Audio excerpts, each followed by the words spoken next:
السلام عليكم ورحمة الله. ازيكم يا جماعة؟ عاملين ايه؟ يا رب تكونوا بخير. اهلا بيكم في حلقة جديدة معانا على قناتنا ناجية من جحيم نرجسي.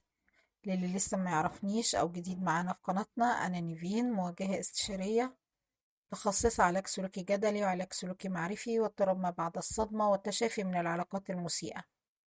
اهلا بيكم معانا ومنوريني. لو انتوا لسه جداد معانا، اتمنى تشتركوا عشان مجتمعنا يكبر بيكم وتشوفوا كل جديد معانا وتستفيدوا بإذن الله.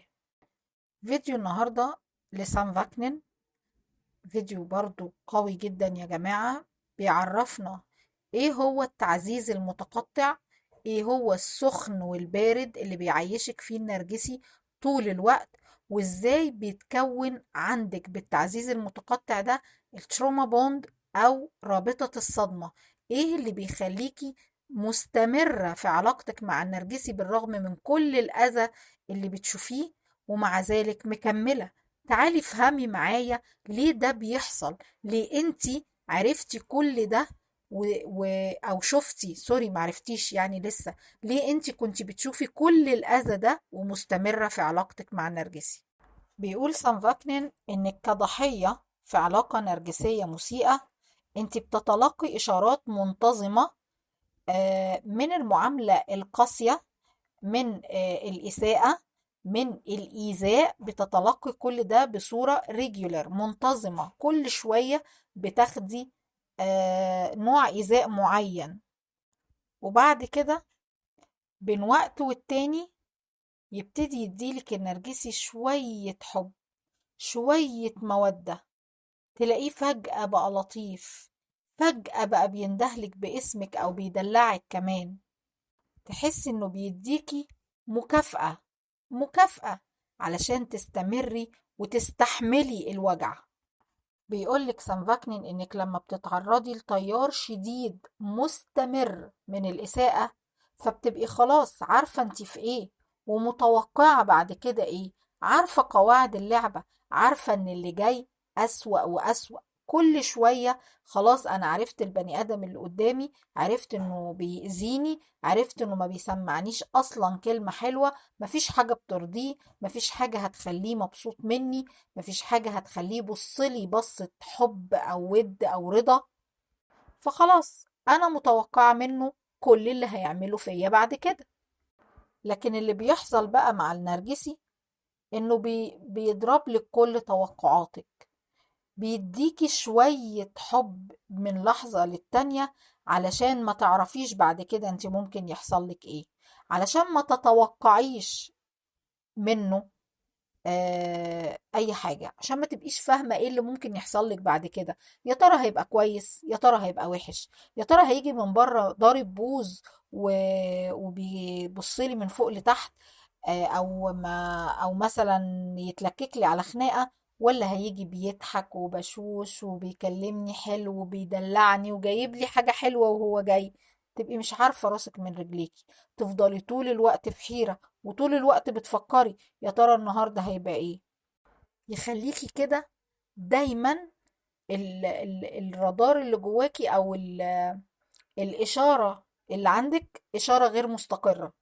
عارفين كده الريسيفر بتاع التلفزيون لما تظبطيه على قناة معينة ويبتدي يقطع، شوية يمشي كويس قوي وشوية يروح بايظ وشوية يرجع كويس قوي ويقولك إشارة سيئة، وبعد كده يرجع يشتغل ويديكي صورة حلوة وواضحة. هو ده اللي بيعمله معاكي النرجسي بالظبط في التعزيز المتقطع. التعزيز المتقطع شوية حب بعديهم حبة أذية، شوية حنية بعديهم حبة إساءة، وهكذا. ايه اللي بيحصل جواكي لما كل الاشارات دي تبقى بالمنظر ده؟ اشارات غير مستقرة، شوية كويس وشوية وحش، شوية هوت وشوية كولد.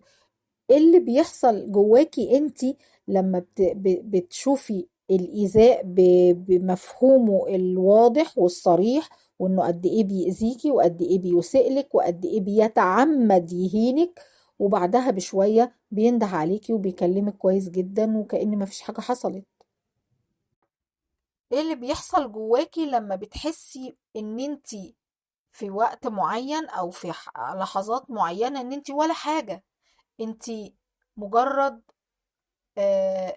أداة من أدواته، سوري في الكلمة، يعني حاجة، مش عايزة أقول لفظ، يعني هو سام فاكنين بيقول إن أنتي عبارة عن قاذورات، لكن أنا طبعا مش هقول كده، لكن أنتي مثلا حاجة لا قيمة لها، حاجة ما تتشافش أصلا بالعين المجردة بالنسبة له. بيشوفك غبية، بيشوفك سيئة جدا، بيشوفك مش مناسبة ليه على الإطلاق، وإنك أقل منه في مستوى تفكيره وفي مستوى عقليته. وفجأة تلاقيه بقى حنون ومتفاهم وكله تعاطف معاكي، وتعاطف مزيف طبعا، هو ما عندوش أي تعاطف. متفهم قد ايه انتي مثلا تعبانة، يساعدك، تلاقيه يقوم يحضر العشاء للأولاد، يغسل شوية مواعين في الحوض. آه، ايه ده؟ ايه ده؟ طب انت كده ولا كده؟ طب انا مش فاهمة دلوقتي، هو انت عايز مني ايه بالظبط؟ ازاي انت تقدري توفقي بين الاشارات دي كلها مع بعض؟ ازاي مخك يستوعب إشارة الإساءة وإشارة التفاهم والتعاطف والحب والكلام ده كله؟ ازاي يفهمهم مع بعض؟ ازاي يفهمهم كده ورا بعض؟ ايه الإجابة؟ سان فاكنين بيقولك إن مخك ما بيفهمش ده، للأسف ما بيقدرش يوازن ولا بيقدر يفهم ايه اللي بيحصل له، وبالتالي الدوبامين بيعلى جدا جدا في وقت التفاهم والحب والعاطفة، اللي هو بيتوهم او بيخليكي انت تتوهمي ان دي حقيقة وانه انسان كويس. فبيعلى الدوبامين جدا جدا عندك، ويرجع تاني ينزلهولك سبع ارض لما يسيء ليكي. هو ده بالظبط اللي بيعمله النرجسي، وهو ده بالظبط اللي بيخليكي تكوني التروما بوند او رابطة الصدمة. لما النرجسي يبتدي يديلك امل كذاب، فعلا امل كذاب، في انه ممكن يكون بني ادم كويس، ممكن يكون شخص بيحس وبيشعر، ممكن يكون شخص مقدر وجودك في حياته ومقدر قيمتك، وفجأة يسحب الأمل ده منك بصورة صعبة جدا. وبعدين بعد فترة انت ما تعرفيش هي قد ايه ولا تعرفي هتبقى امتى، يرجعلك الأمل ده تاني. هو ده التعزيز المتقطع. في أي وقت يديكي الأمل ده، يخليكي تصحي الصبح على أمل إن النهاردة هيبقى يوم جميل، إن النهاردة هو هيعاملني كويس، هيقول لي كلمة كويسة، هيبصلي بصة كويسة، مش هيبصلي باحتقار، مش هيقلل مني، مش هيسمعني كلمة تجرحني. عندك الأمل ده الصبح أول ما بتقومي من النوم، وفجأة ياخد منك الأمل ده وتلاقيه قلب على الوش التاني، وبقى بيعاملك بأقصى صورة ممكن تتخيليها وبأسوأ حاجة ممكن تتخيليها. وبتفضلي انت عايشة على أمل انه يكون كويس، انه يكلمك كلمة حلوة. ممكن تلاقيه فجأة بعتلك رسالة مثلا وهو في شغله مثلا، وقالك انت بتعملي ايه دلوقتي؟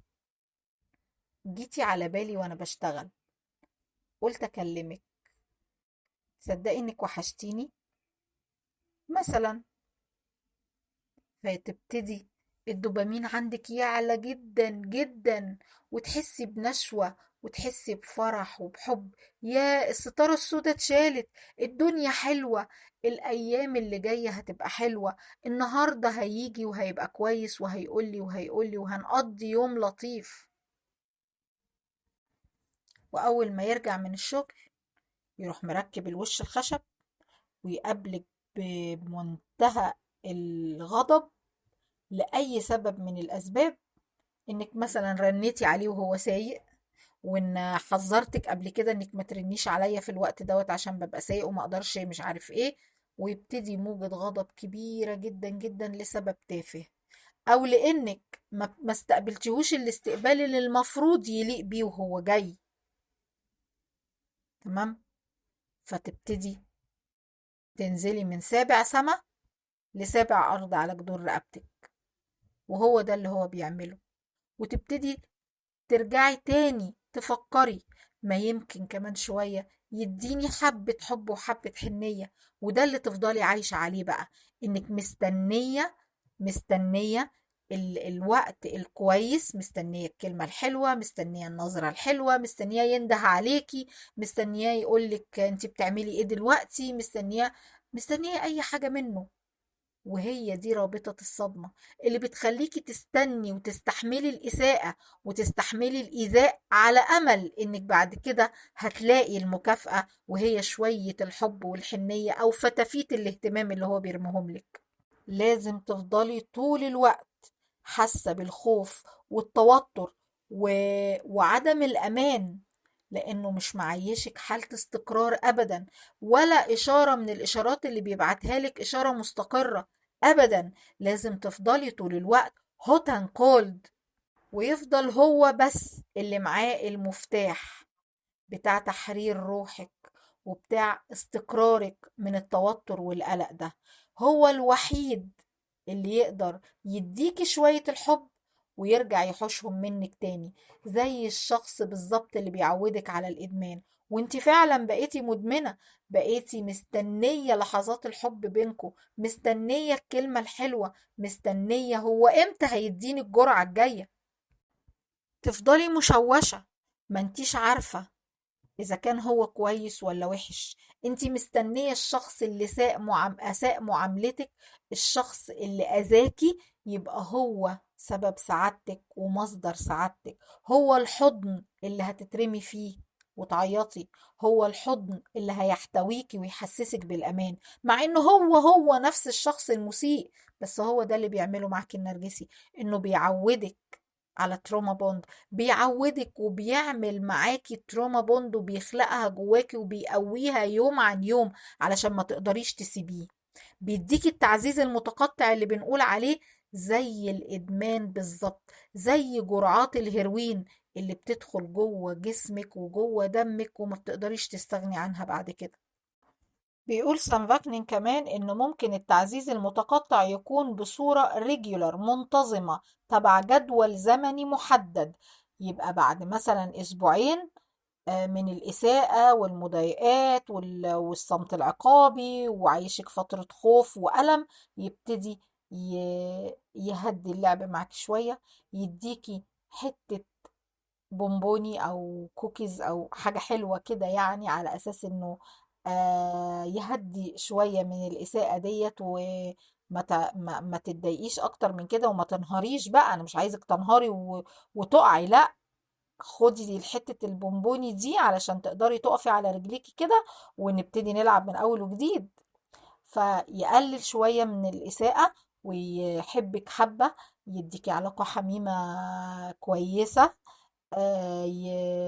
يخرجك خروجه، يجيب لك طلبات بيتك اللي انتي بقالك اسبوعين لسانك متدلدل عليها ومش عارفة تطولي منه حق ولا باطل، علشان حق حاجة الولاد وعلشان طلبات البيت وعشان الفلوس اللي انتي عايزاها. يسمح لك تروحي لأهلك، فتبقى هي دي المكافأة بتاعتك، علشان لما ترجعي هتشوفي سواد السواد، ونرجع نعيش أسبوعين تانيين من القهر والظلم والإساءة والكلام ده كله، وبعد كده يرجع يرميلك كمان فتفوتة من الحب والاهتمام، وهكذا. وتفضلي انتي مستنية لحظات، اللحظات البسيطة من المودة والتفاهم والانتباه، من انه يسمعك، من انه يحضنك، من انه يطبطب على كتفك لما يلاقيكي مثلا واقفة في المطبخ شوية كويسين. لازم يربطك الرابطة دي، لازم التروما بوند اللي عندك تبقى قوية علشان تفضلي مستنية الفتافيت دي. لازم يخليكي وانتي منهارة وبتعيطي وفي أقصى درجات الإساءة النفسية ليكي مستنياه يطبطب عليكي. انتي برضو هو اللي أذاكي وهو اللي جرحك وهو اللي قال كلام يجرحك يعني بطريقة تدمي قلبك، ومع ذلك انتي مستنياه هو اللي يجي يصالحك ويجي يطبطب عليكي. مع عندك جواكي إحساس إن زي ما هو اللي بيسألك هو برضو اللي بيطبب جرحك. كل ما بيعمل معاكي كده كل ما بيخليكي متلهفة جدا جدا للحظات فتات الخبز اللي احنا بنقول عليها، او الفتافيت من الاهتمام والرعاية. انت متلهفة ليها، وعلشان كده بتكوني اكثر تسامحا مع الاساءة اللي بيقدمها لك، لانك عايزة ما بعد الاساءة، عايزة المكافأة. خلاص خلاص انا مسامحاك، خلاص خلاص انا هعدي اللي انت عملته، او هعدي الكلام اللي انت قلته، او هعدي الخيانة اللي انا لسه آه شايفاها دلوقتي حالا بعينيا. هعدي كل ده علشان مستنية اللحظة الحلوة اللي بعد كده. بيعمل ده بجدول زمني ثابت، زي ما قلنا كده، مثلا كل اسبوع، كل اسبوعين، كل شهر. المهم انك تفضلي مربوطة بيه ومستنية ومتلهفة اللحظة دي. ممكن كمان يعملوا ب...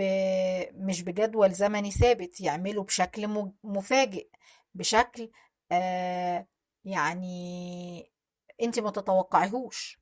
يديكي الاهتمام والحب، يديكي فتات الاهتمام اللي بنقول عليه، يديكي حتة البونبوني زي ما بنقول كده بعد وقت مش ممكن انت تتوقعيه. يعملها لك مفاجأة، وبالتالي بتكون أقوى بكتير من اللي انت أصلا مستنياها ومتوقعاها.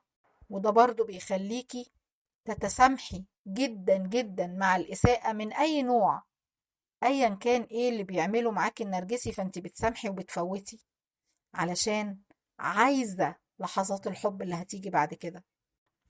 وهي دي اللي بتخلي جوه الضحية تتكون متلازمة ستوكهولم اللي حكينا عنها قبل كده، وقلنا هي ارتباطك بالشخص المسيء ليكي، احساسك ان انتي رهينة، مش ممكن تخرجي من العلاقة المسيئة دي ابدا ابدا، مربوطة بيها ومش عارفة مربوطة بيها ليه. يخليكي تقولي هو بيأذيني وبيجرحني وبيخني، بس هو طيب. هو عصبي وبيمد ايده عليا، بس هو ساعات برضه بيبقى حنين عليا. لدرجة ان انتي بتشوفي اي حد يحاول يساعدك ويخرجك من العلاقة المسيئة دي على انه عدو ليكي، بتشوفيه على انه مصدر للتهديد انك تخرجي من العلاقة دي.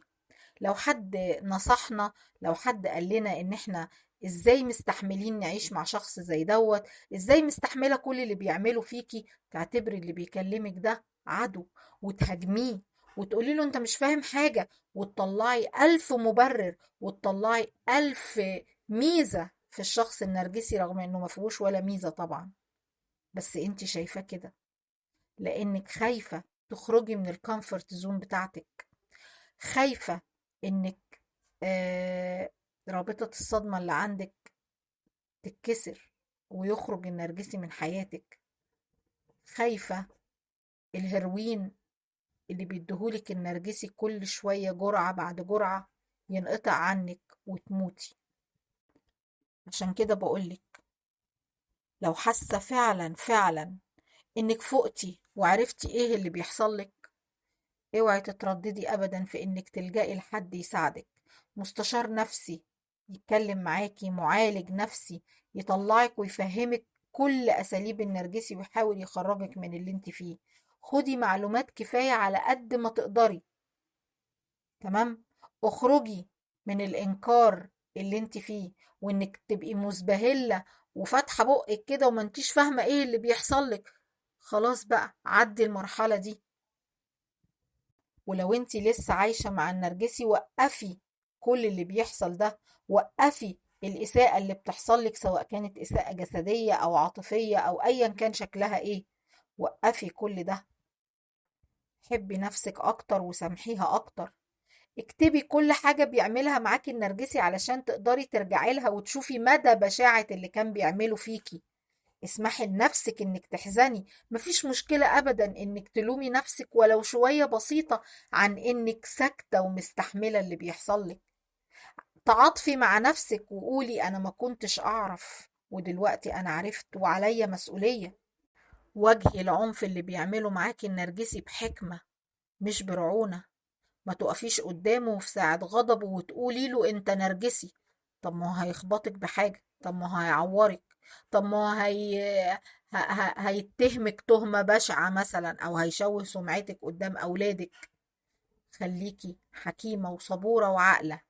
اتعلمي تحطي حدود ما ينفعش حد يتخطاها، حتى لو هو هيتفاجئ من انك بتتكلمي بالطريقة ديت. او من امتى؟ ما انا طول عمري بقولك يا غبية وعادي جدا. لا، من هنا ورايح انا مش هسمح لك تقولي الكلمة دي تاني. اتعلمي تحطي حدود لأي حد ايا كان مين هو. المهم تحمي نفسك.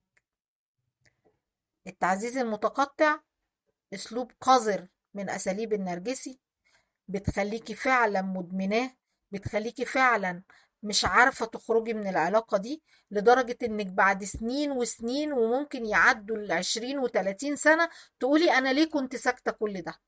انا ليه استحملت منه كده؟ بسبب ادمانك ليه، بسبب التعزيز المتقطع اللي كان بيعملهولك، بسبب ان الدوبامين كان بيعلى يعلى يعلى وفجأة يروح منزله لسبع ارض زي ما حكينا. يا رب تكوني فهمتي ايه اللي بيحصل، يا رب تكوني وعيتي. لو عجبك الفيديو لايك وشير وسبسكرايب للقناة، واشوفكم الحلقة الجاية.